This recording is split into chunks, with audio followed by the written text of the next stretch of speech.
dari Singapura, Hong Kong, Taiwan, Australia melalui Shinetown Telecommunication Hong Kong Limited ya. Kita masih berbincang dengan Mbak Ani. Saya harus diralat katanya, nggak boleh panggil Ibu. Kalau saya panggil Mbak, saya seperti apa sih usianya? Di penjara kayaknya belum tahu deh umur gue berapa kayaknya. Oke, ya bukunya adalah tentang biar tua tapi bahagia. Kalau Anda ingin mendapatkan satu di antara 3 bukunya, untuk 3 yang beruntung, silakan SMS kita di 0815 1034 1034 ya. Ini selamat siang Mbak Christina di Singapura ya. Kemudian juga ada Mas Adit di Jakarta ya. Mas Adit ini yang protes tadi ya. Dua-duanya protes. Belum tahu kelakuan katanya. Kelakuan yang mana nih? Habis Mbak ini ya Mbak Aninya belum cerita sih. Belum cerita kelakuan yang asli ya. Bu, kalau hidup kan ada yang namanya mimpi gitu ya. Harus punya mimpi apa hidup dalam mimpi jatuhnya? Kita kalau kita mau, katanya sih kalau kita mau maju ya untuk sukses ya, kita harus punya mimpi dulu. Kita mimpi mau jadi misalnya nih ya, mimpi itu kan sebetulnya kan kayak sama cita-cita ya. Betul. Jadi apa namanya, identik deh nama cita-cita. Jadi kita kalau untuk kita mau maju untuk sukses dalam hidup kita harus punya mimpi. Kita mau jadi apa, kita mimpi punya apa, ya kan. Tapi jangan pernah sekali-sekali hidup dalam mimpi. Nah itu apes tuh. Itu beda ya? Beda itu. Nah kalau kita hidup dalam mimpi itu kan kayak Alice the Wonderland ya. Jadi kasian banget ya. Kalau kayaknya happy semua, tapi cuma dalam ini mimpi Bu, doang. apa yang kita lihat di TV ini Bu? Siang nih. Apa? Hidup dalam mimpi. Oh gitu ya. Dapetin orang kaya gitu. Nah itu makanya kita kan ya, ya, wah ini apa namanya, gue mau dapet ini apa, duda, kaya, gak punya anak. Betul. Ya tapi kan cuma mimpi doang gitu. Itu yang dijual-jual oleh televisi saat ini kan. Iya betul. Mimpi-mimpi gitu indah ya. Semuanya. Ya mudah-mudahan sih dapat. Nggak ada dapat sih Bu ya. Gak bakal dapat kalau cuma hidup dalam mimpi. Jadi maksud Ibu nulis di sini hidup dalam mimpi adalah apa nih maksudnya? Waktu itu saya udah agak lama nulisnya ya, jadi agak lupa juga ceritanya. Waktu itu tentang apa ya, tunggu saya ingat-ingat dulu ya. Kehidup dalam mimpi itu kalau nggak salah ini ya, ada Ibu teman nabrak seorang ya. Itu tentang, jadi saya ketemu teman ya, teman yang udah lama sekali ya. Waktu itu kita bukan tetanggaan, jadi dia tuh satu area rumahnya sama rumah saya. Jadi dia tuh di blok satunya gitu ya. Kita suka main sepeda bareng. Tapi saya itu kita hilang. Slope-nya waktu itu kali. Enggak, belum.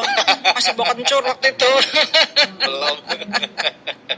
Nah, terus sekali waktu dia hebat banget. Itu bisa benar, itu kejadian benar, emang saya nabrak dia. Ya kan, jadi itu saya itu kayak tapi di film loh gitu. Terus saya itu dia teriak-teriak panggil nama saya Ani gitu. Terus saya juga mikir siapa nih bapak-bapak, kira waduh udah GR duluan gitu ya. Aduh bapak-bapak naksir gue nih ya gitu. Terus dia tanya, rumah kamu dulu di ini gitu, nyambung akhirnya ketemu. Oh benar. Terus aku bilang, aku lagi bikin buku loh, gini gitu. Kamu nggak jadi narasumber apa sih cerita kehidupan kamu? Ternyata ceritanya dia bagus banget. Ya kan, jadi itu memang betul-betul curhat dari narasumber saya. Ya tentu ya pastinya namanya saya ganti ya.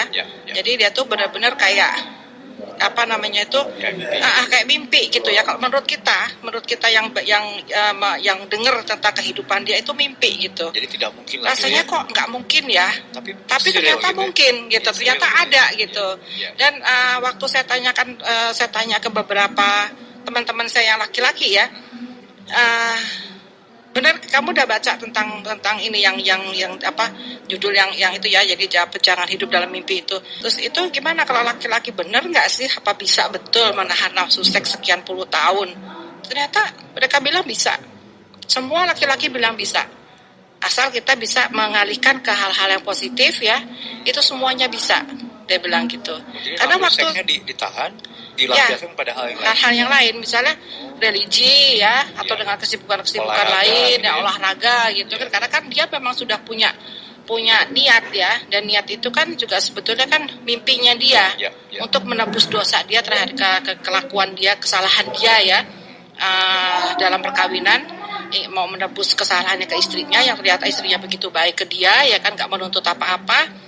Nah itu dia dengan cara itu tadi, dia untuk berjanji pada dirinya untuk gak menyakiti istrinya lewat untuk karena istri kan selalu menolak hubungan seks ya sesudah kejadian peristiwa itu ya.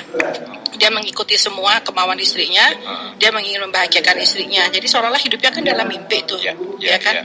Tapi ternyata bisa gitu. Dan itu sebelum saya tulis, itu rumah tangganya fine-fine aja gitu. Fine-fine aja. Biasanya gitu. Satu masalah di rumah tangga kan itu masalah. Kan makanya itu kan saya bilang satu hal yang nggak mungkin kan, kita hidup dalam mimpi itu kan sebenarnya kan satu hal yang nggak mungkin ya, tapi ternyata di dunia itu tetap ada pengecualian ya. Jadi pengecualian itu ternyata memang ada dari 1 dari 1000 orang mungkin ya yang bisa hidup di dalam mimpi gitu. Jadi sebetulnya kalau kita lihat nalarnya sih hidup dalam mimpi itu kan nggak mungkin ya, itu tadilah pengecualian di dunia ya. Artinya memang dalam kehidupan ini selalu ada gitu. Selalu ada pengecualian. Ini mungkin nyambung dengan hati yang menyayangi tidak akan lelah untuk bertahan, tidak akan menyerah untuk berjuang. Kemudian karena yakin akan adanya bahagia bersama orang yang kita sayangi. Iya, betul sekali. Ini bahagia dalam pengorbanan. Pengorbanan itu sendiri juga dalam kebahagiaan ya. Itu ada beberapa macam ya. Jadi pengorbanan yang ikhlas dan yang tidak ikhlas. Semuanya mendatangkan kebahagiaan untuk kita. Jadi misalnya gini, kalau dari perempuan nih ya, saya punya tas nih, branded ya, yang saya beli mungkin dengan susah payah, harus nabung ya, terus yang puluhan juta harganya sekali saya beli. Waktu terus kemarin gitu ya. Midlaser mungkin ya, jadi tinggal 5.000 perak gitu ya. Terus tiba-tiba adik kita bilang, Mbak, buat saya deh.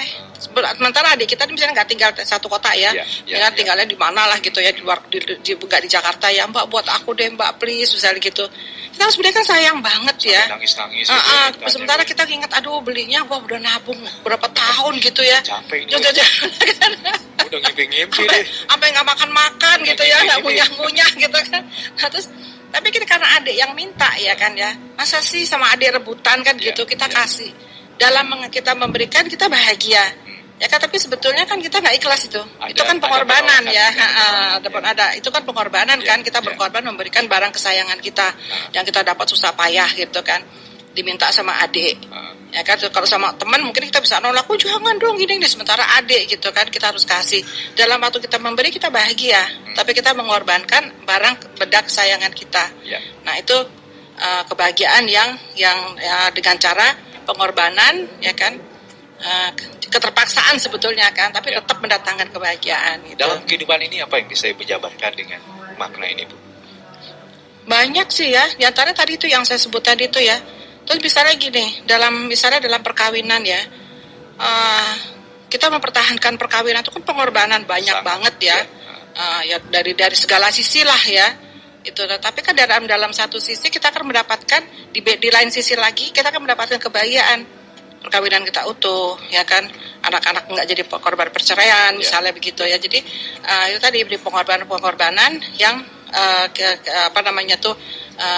mendatangkan kebahagiaan untuk kita. Itu. Dan memang tidak mudah juga katanya mendapatkan kebahagiaan. Perlu juga perjuangan. Perjuangan. Tapi memang ada yang bilang sih sebetulnya, ngapain? Kebahagiaan itu kan ada dalam diri kita sendiri. Kenapa bisa kita perjuangkan? Ya kan kita nggak bisa. Menurut saya nggak bisa. Jadi tetap harus dengan kita harus menggali itu kan kita harus berjuang ya. Nah kalau kita kalau gimana caranya kita mau inilah kita menggali tanah aja. Ya kan kita mau bikin lubang. Kalau kita nggak berjuang, gimana bisa jadi lubangnya kan?